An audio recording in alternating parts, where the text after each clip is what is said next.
Yaani umeanzia yaani imekuaje mpaka ukafikia kunchiti na huyo mzee mwenye sharubu kama mikia paka? Blaza, tamaa. Tamaa kwa mke wa mtu? Nisamee kwanza. Aliniita mwenyewe. Yaani ameniponza kweli. Aliniita mwenyewe. Sawa, akakuita mwenyewe. Lakini mimi naamini kwamba mpaka imetokea hivyo ni wewe umekusudia. Sasa nasemaje? Mimi kwa moyo wangu mkunjufu sije wakunjia wala nini na siwasamei. Mama yangu nimeakanyaga. Mimi nawaomba nendeni.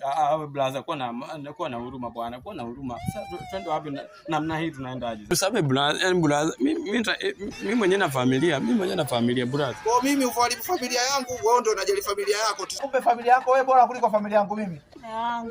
Nini? Samee sudi tena. Msamee mnyambuzi huo. Msamee mliwambuzi. Niza nikwambie wewe bwana nani wewe bwana nani mzee wewe baba. Mama yangu. Mimi hapa ili ni riziki. Utembee hivyo. Wewe kuwa na huruma wewe.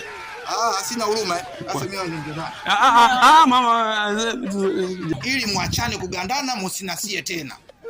Mutembee kila mtu awaone. Wewe kuwa na huruma wapi? Si kote huko sokoni wapi kitakomkingisa mtembee ili watu waone ndio mnaachana hivi. Mume wangu saidie. Yaani ondokeni bwana. Ondokeni kitakomkingisa mpaka mnafika barabarani ili watu waone ndio mtanasia mtanataka. Mimi naumia. Sudi tena mume wangu. Umieni. Mama yangu. Sudi tena mie. Sikiliza bwana. Wewe mwanamke naomba mwende. Mama yangu amekuwa. Mimi na familia ukumbuke. Bwana saidia, mimi naumia. Ya mbuzi unaendani huko? Mama yangu nendani huko. Mume wangu alafu tena mume wangu. Nendani huko. Umeniponza wewe na wewe kwani